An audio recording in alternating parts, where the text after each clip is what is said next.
They say old men carry stories like scars, quiet until the wind shifts. Mine aches when the cold comes down off the Bighorn Mountains, dragging the smell of snow and old smoke with it. Nights like that, the years fall away, and I remember Wyoming in '92, when justice wore other men's brands and rode behind payrolls instead of badges. Back then, my world was 38 head of cattle, a wife with hands strong as rawhide, and a stretch of prairie we called home, though the papers said it belonged to no one. We weren't rich, but the land gave enough if you worked it hard, and I'd spent most of my bones learning how to do just that. But that year, work and worth didn't matter much, not to the men with the big herds and the soft hands. They called us nesters, squatters, rustlers, words meant to shrink a man down so he'd fit easier in the dirt. And behind those words came the barons, big outfits from Cheyenne, rolling in on the backs of their cattle empire. They had lawyers, politicians, hired guns. Man, they had a plan. They wanted the range for themselves, and men like me, well, we were in the way. I asked Sheriff Red Angus, a quiet man with boots older than my spread, when the law would protect us. He tipped his hat like a man at a funeral and said, "Law's coming, but not the kind you're praying for. Trouble doesn't knock. It circles you at night. First it was cattle gone missing and fingers pointed our way. Then fences cut, wells poisoned, neighbors disappearing without a sound.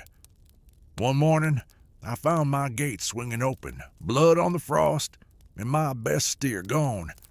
And the worst part?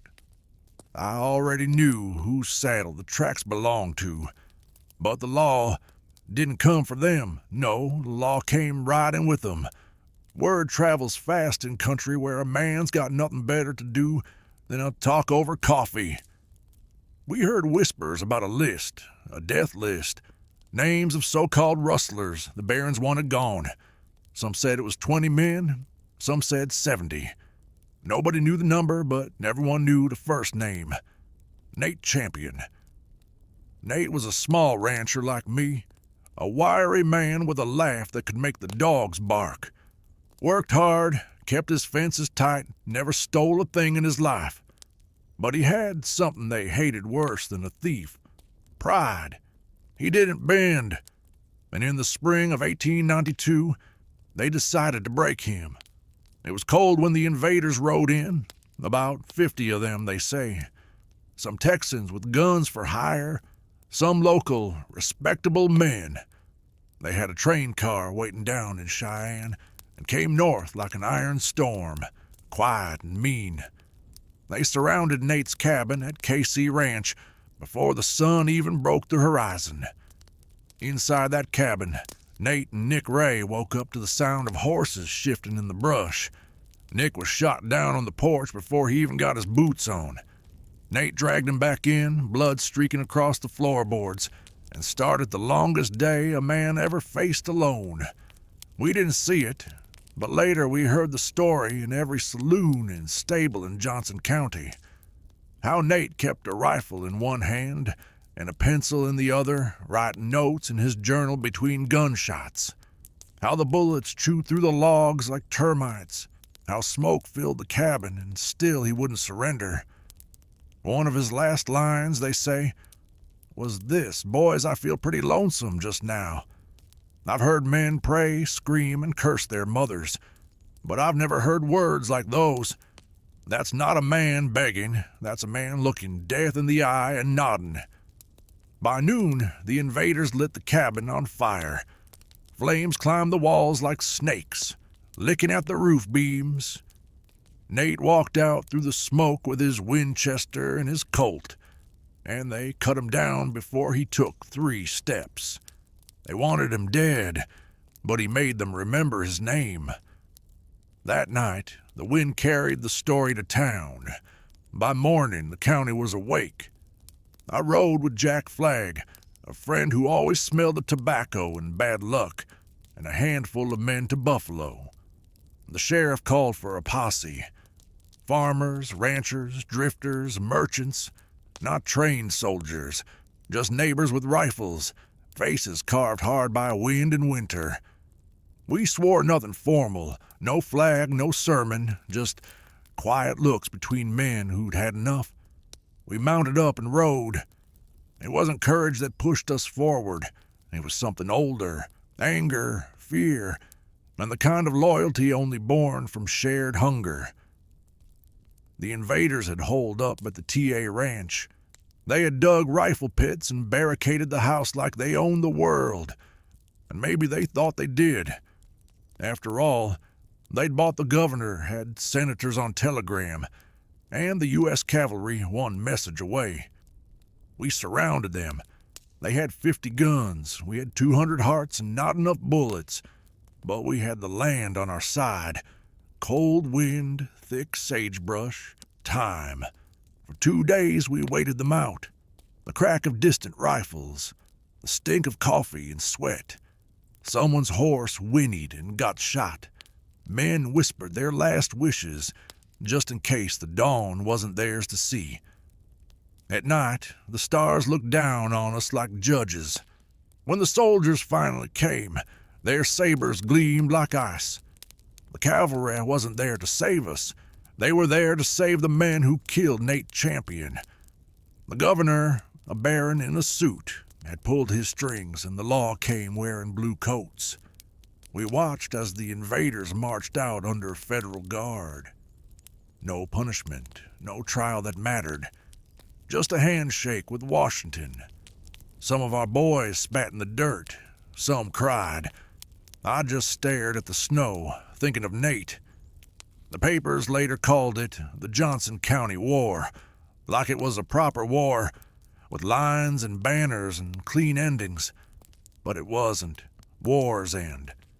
This one just learned how to keep its boots off the porch.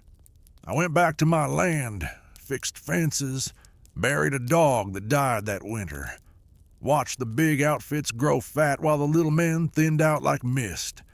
But the real damage wasn't just the land or the cattle. It was what it did to trust.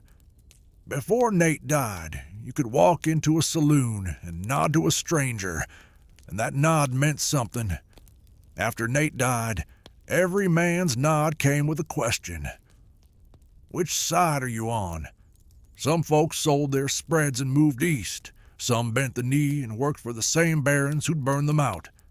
Some of us stayed, not because we were brave, because it was home. One night that winter, the wind howled hard against the cabin. My wife sat by the fire sewing up a ripped saddle blanket. I stared at the door, listening for hoofbeats that didn't come. She didn't have to ask why I couldn't sleep. She just said softly, "They're gone, Samuel." "They won't be back," I didn't answer, 'cause men like that, they always come back, just in different hats. The years rolled like tumbleweed. The barons lost power slowly, not to bullets, but to railroads, fences, and time. But their ghosts stayed in the soil. You can still find old bullets by the Powder River, green with rust. I found one once while digging a post hole, held it in my hand like a rotten tooth. The newspapers forgot Nate's name. Folks moved on, but old men like me, we don't move on. We keep stories like embers, waiting for someone young enough to ask. Sometimes when I'm sitting by the fire, I hear their horses again. Not real, just the kind of sound memory makes. The snort of a tired gelding, the creak of leather, the soft thunder of 50 men who thought they owned the world. I ask myself, what would have happened if the cavalry hadn't come? Maybe we'd have hung every last one of them from the cottonwoods. Or maybe they'd have hung us. Either way, someone would have answered for Nate. But history doesn't like answers. It likes men who forget. I tell my grandchildren that the West wasn't tamed by faster guns. It was shaped by neighbors who decided how much they were willing to lose. I tell them that a badge without conscience is just a payroll with a shine. I tell them about the cabin, the journal, the line that still makes me swallow hard. Boys, I feel pretty lonesome just now. That was the sound of a man standing on the edge of legend and death and choosing not to run. Some nights a rider passes my fence. Could be nothing. Could be wind. Could be the echo of something that refuses to stay buried. But I tip my hat to the dark anyway. Out here, the past doesn't die. It waits. They called it the Johnson County War. I call it a scar. And scars don't fade. They just get quieter.